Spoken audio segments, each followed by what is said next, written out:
दोस्तों नमस्कार। लोकसभा चुनाव के पहले 5 राज्यों के विधानसभा चुनाव हैं। मध्य प्रदेश, छत्तीसगढ़, राजस्थान, तेलंगाना और मिजोरम। और अगर संभव हुआ तो जम्मू कश्मीर में भी चुनाव हो सकते हैं। इन 5 राज्यों के चुनाव को दूसरा सेमीफाइनल कहा जा रहा है। पहले सेमीफाइनल यानी कर्नाटक में कांग्रेस पार्टी ने एक बड़ी जीत हासिल की और अपने मंत्रिमंडल के जरिए सामाजिक न्याय की पूरी पिच को तैयार कर दिया है और उसने अपना इरादा साफ कर दिया है कि आगे वो राहुल गांधी और मल्लिकार्जुन खड़गे के नेतृत्व में किस तरह की राजनीति करेगी।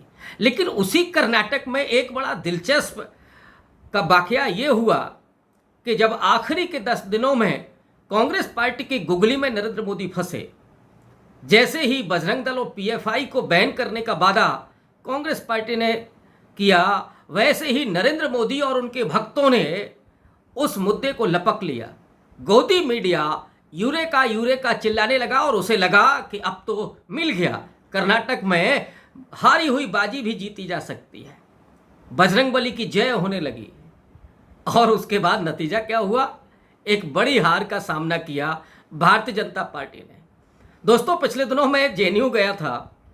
वहाँ पर जो नौजवान साथी मिले, उनमें से जो एबीवीपी के कार्यकर्ता थे, वो कह रहे थे कि कर्नाटक के चुनाव में हार ही नहीं हुई है, बल्कि कांग्रेस पार्टी को बैठे बिठाए एक भगवान दे दिया है। प्रियंका गांधी से लेकर के कांग्रेस पार्टी के तमाम नेताओं ने ये कहा कि बजरंगबली हमारे साथ हैं, कांग्रेस पार्टी के साथ हैं। और इसीलिए आज मध्य प्रदेश में जब प्रियंका गांधी पहुंची, जबलपुर में नर्मदा तट पर उन्होंने 100 ब्राह्मणों को लेकर के पूजा पाठ किया। सुब्रमण्यम स्वामी के शब्दों में कहें, जो उन्होंने नरेंद्र मोदी के लिए शब्दों का इस्तेमाल किया था कि तंत्र पूजा, वो प्रियंका गांधी ने जबलपुर में की। वहाँ पर 30-30 फीट के गदा लहरा रहे थे। अब इन गदा का क्या संदर्भ है, क्या उसके मायने हैं? बजरंगबली तो मिल गए कांग्रेस पार्टी को। मुझे लगता है कि गदा वो प्रहार करने के लिए है भारतीय जनता पार्टी पर। लेकिन यहाँ एक बात मैं जोड़ूंगा कि ये जो सॉफ्ट हिंदुत्व की कोशिश है कांग्रेस पार्टी की, क्या ये मध्य प्रदेश में और आगामी लोकसभा चुनाव में उन्हें कारगर साबित हो सकती है? जाहिर तौर पर कांग्रेस पार्टी के लिए ये मुश्किल रही है पिछले लोकसभा चुनाव में और गुजरात के विधानसभा चुनाव में कि जहां उसे मुस्लिम परस्त पार्टी घोषित किया। और यही कारण है कि राहुल गांधी से लेकर के प्रियंका गांधी तक को मंदिरों में भटकना पड़ा। उन्हें ये संदेश देना पड़ा कि वे भी उतने ही हिंदू हैं, माने वो भी आस्थावान हैं, वो भी मंदिरों में जाते हैं। सिर्फ नरेंद्र मोदी ही नहीं जाते या भारतीय जनता पार्टी ही इवेंट नहीं करती।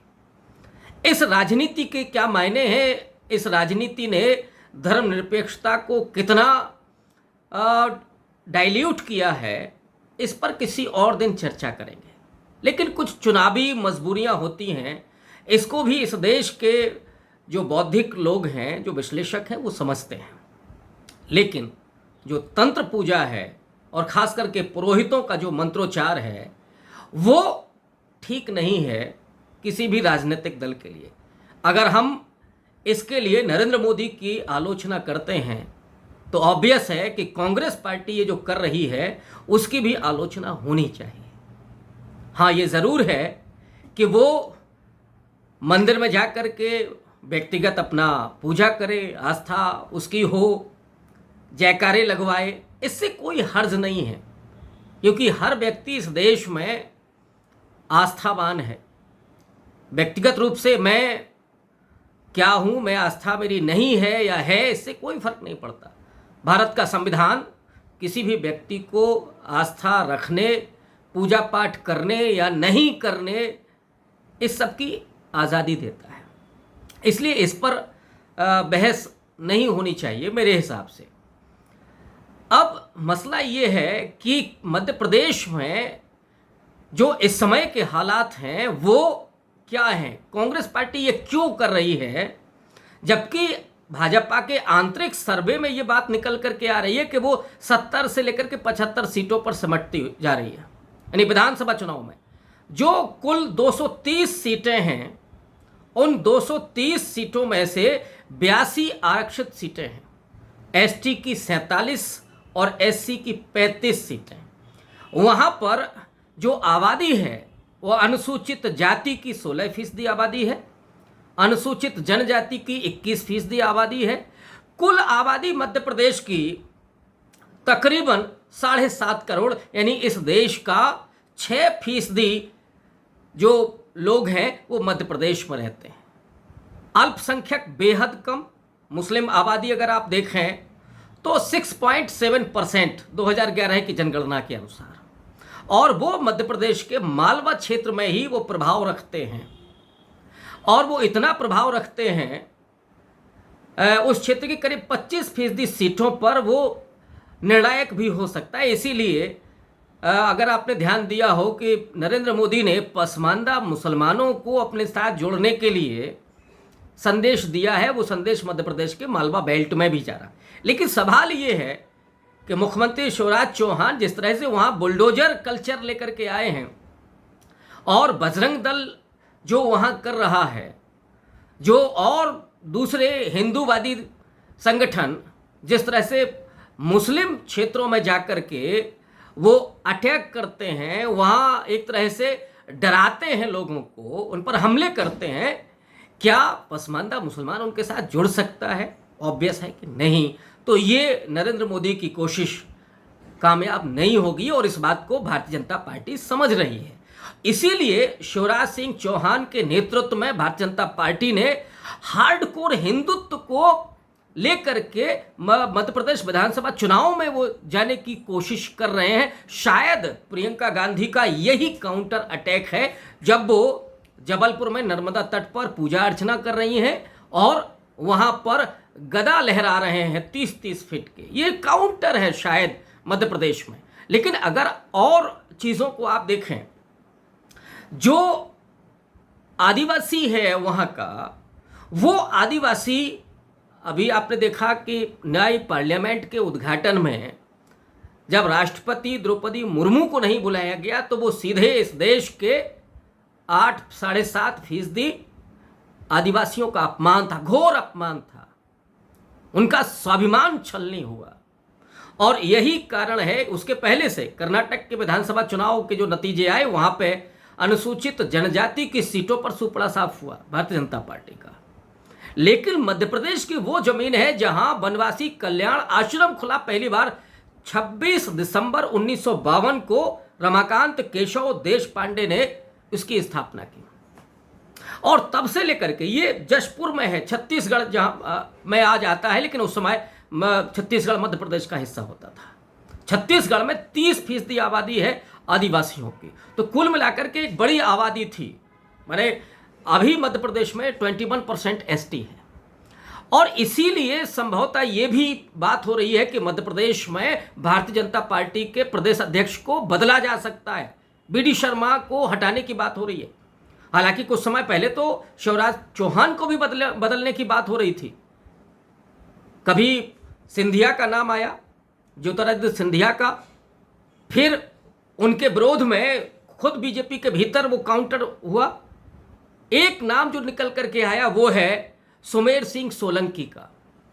ये संघ के कोटे से राज्यसभा मेंबर हैं, सांसद हैं। अब भारतीय जनता पार्टी सुमेर सिंह सोलंकी को अपना प्रदेश अध्यक्ष बना सकती है और आदिवासियों को संकेत दे सकती है। और हो सकता है कि ये संदेश आगामी जीत के बाद जो वो देख रहे हैं, जो इस ख्वाब को कि वो आदिवासी को मुख्यमंत्री बना सकते हैं, इस तरह का मैसेज दिया जा सकता है। लेकिन दूसरी तरफ जो मध्य प्रदेश में कांग्रेस पार्टी है, उसके कांतिलाल भूरिया जैसे बड़े नेता वहाँ पे मौजूद हैं। और यही कारण है कि आदिवासियों के बीच वनवासी कल्याण आश्रम और उस परिषद के काम करने के बावजूद इस समय आदिवासी कांग्रेस पार्टी के साथ जाता हुआ दिख रहा है। हिंदुत्व का जो कार्ड है वो मोस्टली जो सवर्ण तबका है उसके लिए है और ओबीसी के लिए है। आप याद कीजिए, वो भी अभी तक भारतीय जनता पार्टी के 3 मुख्यमंत्री बने मध्य प्रदेश में, उमा भारती, बाबूलाल गौर और शिवराज चौहान। 18 साल हो गए मध्य प्रदेश में भारतीय जनता पार्टी की सरकार को। बीच में 2018 में कांग्रेस पार्टी ने जीत हासिल की थी, उनकी सरकार सिर्फ 15 महीने रही। फिर सिंधिया ने विश्वासघात किया और वो फिर से शिवराज चौहान की सरकार बनाने में कामयाब हुए। तो ये जो स्थितियां हैं मध्य प्रदेश की, कि जहां पे हार्डकोर हिंदुत्व को लेकर के बीजेपी चल रही है, बनवासी कल्याण आश्रम रहा, और वहां 2 बड़े दिग्गज, आज के प्रधानमंत्री नरेंद्र मोदी एक जमाने में वहां के प्रभारी महासचिव हुआ करते थे, संघ और बीजेपी के लिए काम किया, जमीन पर उन्होंने काम किया। सुरेश सोनी जो आज आरएसएस के तीसरे चौथे नंबर के बड़े नेता माने जाते हैं, बड़े व्यक्ति माने जाते हैं, वो मध्य प्रदेश में काम कर चुके हैं। तो आरएसएस का गढ़ रहा है, लेकिन आरएसएस ने ओबीसी मुख्यमंत्री बनाए तीनों, उमा भारती, बाबूलाल गौर और शिवराज चौहान।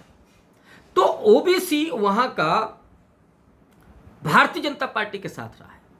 लगभग आधी आबादी, 45% के आसपास मध्य प्रदेश में ओबीसी की आबादी है, और उसमें मजबूत जातियों में गुर्जर है, पवार है, लोध है, यादव है, कुर्मी है, ये बड़ी मजबूत जातियां, किसान जातियां हैं। वो जातियां ओबीसी के जनगणना के सवाल को लेकर के, आरक्षण के सवाल को लेकर के, एनएफएस के मुद्दे पर, और जिस तरह से उनके अधिकारों का हनन हो रहा है, वे ओबीसी अब कांग्रेस पार्टी के साथ जाते हुए दिख रहे हैं। बड़ा मुश्किल है मध्य प्रदेश में भारतीय जनता पार्टी के, लेकिन अभी उसकी उम्मीद है शायद मालवा क्षेत्र पर है, वहां पे हिंदू मुस्लिम कार्ड चलता है, और वो जो मालवा क्षेत्र जिसमें उज्जैन आता है, मंदसौर है, झाबुआ है, इस धार में जहां पे भोजशाला का बड़ा मुद्दा रहा है, उमा भारती वहां जाकर के भाषण करती थी, दंगे होते थे। तो इस क्षेत्र में, माने उज्जैन, धार, मंदसौर, इस क्षेत्र में हिंदू मुस्लिम टकराव है, वो सांप्रदायिक सेंटिमेंट्स वहां काम करते हैं। इसके लिए जरूर कोशिश करेगी भारतीय जनता पार्टी, लेकिन मुस्लिम आबादी बेहद कम, 6.7%, इसलिए ऐसा लगता है कि अब वहां भी काम नहीं चल रहा है। और जो अल्पसंख्यक है, वहाँ जो सिख हैं या ईसाई आबादी है, ये कांग्रेस पार्टी के साथ इंटैक्ट होते चले जा रहे हैं। तो ऐसे में जो बीजेपी का आंतरिक सर्वे आया है कि वो 17 से 75 सीटों पर सिमट सकते हैं, ये कोई औचक नहीं है। दूसरा, भारतीय जनता पार्टी के भीतर जो टकराव है, ठीक वही हालात हैं जैसे कर्नाटक में थे, यही हालात राजस्थान में है। राजस्थान में तो कई गुट माने जाते हैं, वहां कई बड़े नेता सब मुख्यमंत्री बनने का सपना दे रहे हैं, क्योंकि राजस्थान में हर 5 साल के बाद सरकार बदलती है। राजस्थान में तो ऐसा है, लेकिन मध्य प्रदेश में 3 गुट माने जाते हैं बीजेपी के। एक शिवराज का गुट है, दूसरा महाराज का गुट है, माने शिवराज का, ज्योतिरादित्य सिंधिया का, और तीसरा नाराज गुट है, माने शिवराज, महाराज और नाराज गुट। इन गुटों के बीच में कोई तालमेल नहीं है।